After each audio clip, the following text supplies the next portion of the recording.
Breaking news చూస్తున్నాం. Basic గా ఏదైనా సమస్య వస్తే పోలీసుల దగ్గరికి వెళ్ళి పరిష్కార మార్గం కోసం అన్వేషిస్తాం. న్యాయం చేయండి అంటే వారిని వేడుకుంటాం, అవసరమైతే ధర్మాసనం ఆశ్రయిస్తాం. కానీ ఆ న్యాయం చేసే హోదాలో ఉన్నటువంటి వాళ్ళే సమస్య సృష్టిస్తే, వాళ్ళే సమస్యగా మారితే, ఏకంగా వాళ్ళే నయవంచన గురి చేస్తే ఎలా? ఇప్పుడు అటువంటి ఘటన ఒకటి చోటు చేసుకుంది. హైదరాబాద్ హయత్ నగర్ లో ఒక ఎస్ఐ గలీజ్ నిర్వాకం వెలుగు చూసింది. కేసు విషయంలో ఓ మహిళకి ఎస్ఐ సైదులు వేధింపులకు పాల్పడ్డాడు. భర్త వేధింపుల పైన భర్తతోని తాళలేక ఆ సదరు మహిళ హయత్ నగర్ పోలీస్ స్టేషన్కి వెళ్ళి ఫిర్యాదు చేసింది. సుమారుగా 16 అక్టోబర్న ఫిర్యాదు చేసింది ఆ మహిళ.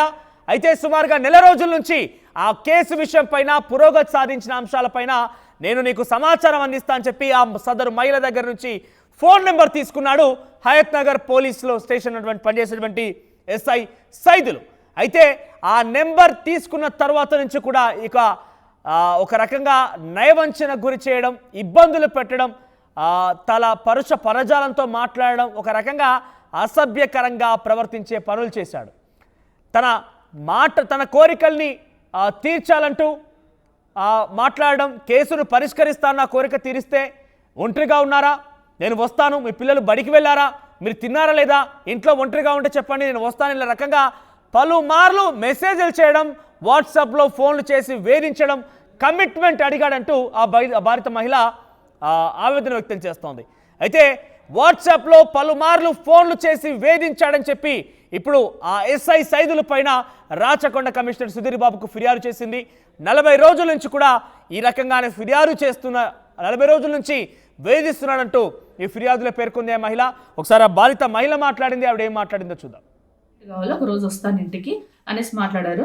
సార్ నాకు ఇంతవరకు నాకు రికవరీ ఇంకా ఏం అవ్వలేదు, గోల్డ్ అవ్వలేదు, అమౌంట్ అవ్వలేదు, ఇంతవరకు మా ఇద్దరి మధ్య ఇంకా తేల్చి చెప్పలేదు, మళ్ళీ మీరు కమిట్మెంట్ అడుగుతున్నారు, ఏం సరేదని అడిగాను. సరే అమ్మ నువ్వు వెళ్ళి మాట్లాడతాను అన్నాడు. నెక్స్ట్ డే కాల్ చేశాడు, పిల్లలు వెళ్ళారా, ఇంట్లో ఎవరు లేరా, ఇంట్లో ఉన్నావా అని కూడా చాటింగ్ చేశాడు. అది కూడా నేను సిపి కానీ తర్వాత మన CI Saidul CI Nara sir కానీ పెట్టాను, నేను ప్రూఫ్ చూసారు వాళ్ళు కూడా.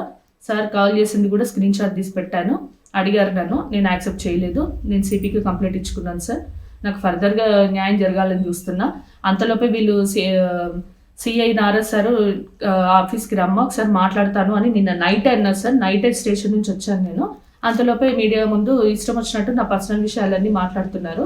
నా పర్సనల్తో వాళ్ళకి అనవసరంగా వాళ్ళు మాట్లాడారు కాబట్టి ఇప్పుడు నేను మీడియా ముందుకు వచ్చి నేను ఆన్సర్ ఇవ్వాల్సి వస్తుంది సార్. తప్పు చేయండి దాన్ని నాకెందుకు భయం, తప్పు చేసిన వాళ్ళే అంత ధైర్యంగా ఉన్నప్పుడు తప్పు చేయండి నేను ఎందుకు దాక్కోవాలి, అందుకే నేను చెప్తున్నాను సార్. వచ్చి విషయం అయితే ఇది విత్ ప్రూఫ్స్ సహా నా దగ్గర ఉన్నాయి, ఇది జెన్యూన్, నాకు ఎవరి మీద ఎటువంటి గర్జ్ లేదు, చెప్పాల్సిన అవసరం అంతకన్నా లేదు.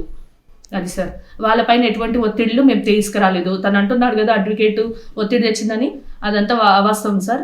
నువ్వేం చేస్తుంటావమ్మా అంటే నేను పలానా అని చెప్పుకున్నాను తప్పితే మా సైడ్ నుంచి ఏ అడ్వకేట్ని తీసుకొచ్చి నేను ప్రెజర్ పెట్టలేదు.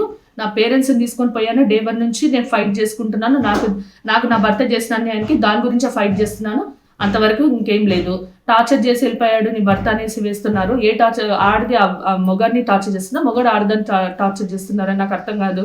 టార్చర్ చేస్తే ఎవరికి దెబ్బలు ఉంటాయి, ఇవన్నీ నా దగ్గర ప్రూఫ్స్ ఉన్నాయి సార్. ఇవన్నీ నేను తన భర్త ఏదో ఇబ్బంది పెట్టాడని, తన భర్త తన దగ్గర నుంచి కొంత నగదు కాజేసుకొని వెళ్ళాడని చెప్పి ఫిర్యాదు చేసినటువంటి ఆ బాధిత సదరు మహిళకి, ఆ బాధితురాలకి పలుమార్లు సుమారుగా 40 రోజుల నుంచి కూడా ఫోన్లో వాట్సాప్లో అనేక రకాలుగా అసభ్య మెసేజ్లు పెట్టడం, ఒంటరిగా వస్తాను, నా కోరిక తీర్చంటూ రకరకాలుగా మెసేజ్ చేయడం చూసిన తర్వాత డెఫినెట్గా కంచే చేను వేస్తుందనే సామెత ఇక్కడ మనం హ్యాపీగా వర్కౌట్ అవుతుందేమో. ఏకంగా న్యాయం చేయాల్సినటువంటి ఆ సదరు పోలీస్ అధికారి ఎస్ఐ సైదులే ఈ రకంగా అమ్మాయికి ఇష్టానుసారంగా మెసేజ్లు పెట్టడం, ఇబ్బంది గురి చేయడం, ఒక రకంగా చాలా ఎవరు చేయనటువంటి పని. పోలీస్ అధికారి అయి ఉండి కూడా ఈ రకంగా మాట్లాడతారంటే కూడా డెఫినెట్గా ఇక్కడ మనం చూస్తే అర్థమవుతోంది.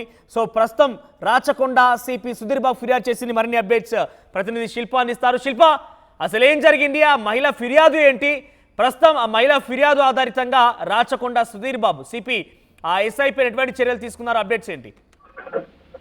మనోజ్, మీరన్నట్టుగా ఏదైనా సమస్య వస్తే పోలీస్ స్టేషన్ ని ఆశ్రయిస్తాం, పోలీస్ అంటే మనకు ఒక భరోసా. కానీ ఒక మహిళ తనకు ఒక సమస్యను చెప్పడానికి పోలీస్ స్టేషన్కి వెళ్తే అక్కడ ఉన్న ఎస్ఐ పరంగా తనకి ఇంకో పెద్ద సమస్య ఎదురైందని చెప్పుకోవచ్చు. ఈ ఇన్సిడెంట్ హయత్ నగర్ పరిధిలోని పోలీస్ స్టేషన్ లో చోటు చేసుకుంది. ఒక సమస్య తన భర్త వేధింపులకు గురి చేస్తున్నారు. ఇవన్నీ కూడా పోలీస్ స్టేషన్ లో కంప్లైంట్ ఇవ్వడానికి వెళ్ళింది. దీంతో అక్కడ ఉన్నటువంటి ఎస్ఐ దీన్ని కంప్లైంట్ తీసుకున్నారు. అనంతరం ఏదైతే ఎఫ్ఐఆర్ కాపీ నమోదు చేశారో అందులో ఈ నెంబర్ ఉంది. ఈ నెంబర్ ఆధారంగా తరచుగా ఆ మహిళకు ఫోన్ చేస్తూ అసభ్యకర పదజాలంతో వాడుతూ ఊకే తరచుగా ఫోన్లు చేస్తూ వేధిస్తున్నారు. ఒక సమస్య క్లియర్ చేయడానికి పోలీస్ స్టేషన్ వెళ్తే ఇంకో సమస్య, పెద్ద సమస్య ఎదురైంది.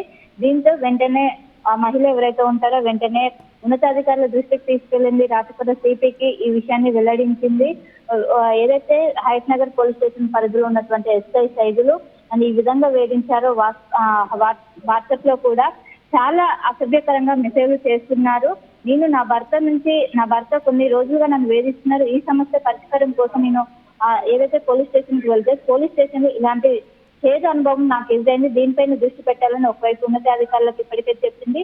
కానీ ఇంకోవైపు మనం చూసుకున్నట్లయితే ఇదంతా కేవలం ఆరోపణలు మాత్రమే అని ఒకవైపు ఏదైతే హయత్ నగర్ పిఎస్ సంబంధించిన ఇన్స్పెక్టర్ నాగరాజు దీనికి సంబంధించి కూడా ఒక ఏదైతే ప్రెస్ మీట్ అనేది పెట్టి దీని గురించి చెప్పారు.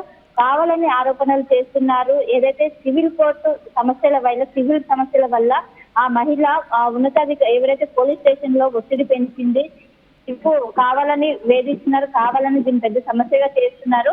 అండ్ ఈ సమస్యని ఇక్కడ మొత్తం ఏదైతే ఉదాంతం జరిగిందో ఈ మొత్తం కూడా ఏదైతే రాచకొండ సిపికి కూడా ఇప్పటికే చెప్పారు.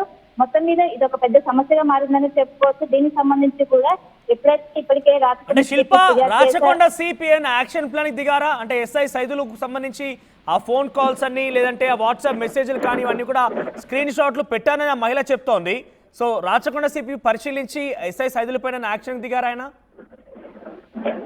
రెండు వర్షన్స్ ఉన్నాయి. ఒకవైపు మహిళ ఆరోపణలు చేస్తున్నట్టు ఒకవైపు పోలీస్ స్టేషన్ సంబంధించిన వాళ్ళు చెప్తున్నారు. దీనిపైన రెండు విధాలుగా ఇన్వెస్ట్ చేసినా కానీ సరే ఒకవేళ అంటే మిమ్మల్ని వేధించి ఉంటే ఖచ్చితంగా యాక్షన్ తీసుకుంటారు, ఖచ్చితంగా సస్పెండ్ చేసే అవకాశం. రైట్ శిల్ప, మొత్తం మీద ఆ సదరు మహిళ అయితే ప్రస్తుతం రాచకొండ సిపి సుధీర్ బాబుకి ఫిర్యాదు చేసింది. తను ఏ రకంగా వేధించాడో ఆ ఫోన్ కాల్ సంబంధించిన అంశాలు, వాట్సాప్ చాటింగ్ అన్ని కూడా అందులో పొందుపరిచింది. మరి ఇంతవరకు అయితే రాచకొండ సిపి స్పందించినట్టుగా అయితే తెలియడం లేదు. కానీ ఆయన ఏం స్పందిస్తారు? ముఖ్యంగా ఏకంగా పోలీసు ఉద్యోగంలో నుంచి ఇటువంటి పోలీసు అనే పేరుకే కలంకం తెచ్చి అగౌరవపరిచే విధంగా పోలీస్ పదానికే ఈ వ్యక్తి ఎస్ఐ సైదుల వ్యవహారం కనిపించింది. కాబట్టి ఏదైనా విచారణ చేస్తారా, లేదంటే ఈ యొక్క ఆధారిత మహిళ పొందుపరిచిన ఆధారాలతో ఏకీభవించి ఆ ఎస్ఐని విధులు తొలగిస్తారా మాత్రం చూడాలి. ఏదేమైనా కూడా సమస్య వస్తే పరిష్కరించాల్సినటువంటి స్థానంలో ఉన్నటువంటి వ్యక్తే సమస్య సృష్టించి అమ్మాయిలను రక్షించాల్సిన వ్యక్తే అమ్మాయిలపై ఈ రకంగా ప్రవర్తిస్తాడా? డెఫినెట్గా ఇది ఆ పోలీస్ వ్యవస్థకి కలంకం తెచ్చే విషయం. మరి యావత్ పోలీస్ అధికారులు కూడా చూస్తున్నారు. మరి ఈ మహిళకి ఏ రకంగా న్యాయం చేస్తారో చూడాలి. నా పేరెంట్స్ని తీసుకొని పోయాను. డే 1 నుంచి నేను ఫైట్ చేసుకుంటున్నాను. నాకు నా భర్త చేసిన అన్యాయానికి దాని గురించి ఫైట్ చేస్తున్నాను. అంతవరకు ఇంకేం లేదు. టార్చర్ చేసి వెళ్ళిపోయాడు నీ భర్త అనేసి వేస్తున్నారు. ఏ టార్చర్? ఆడిది మొగాడిని టార్చర్ చేస్తున్నా, మొగాడు ఆడదని టార్చర్ చేస్తున్నారని నాకు అర్థం కాదు. టార్చర్ చేస్తే ఎవరికి దెబ్బలు ఉంటాయి? ఇవన్నీ నా దగ్గర ప్రూఫ్స్ ఉన్నాయి సార్. ఇవన్నీ నేను కూడా చూపించుకోగలను, చెప్పుకోగలను.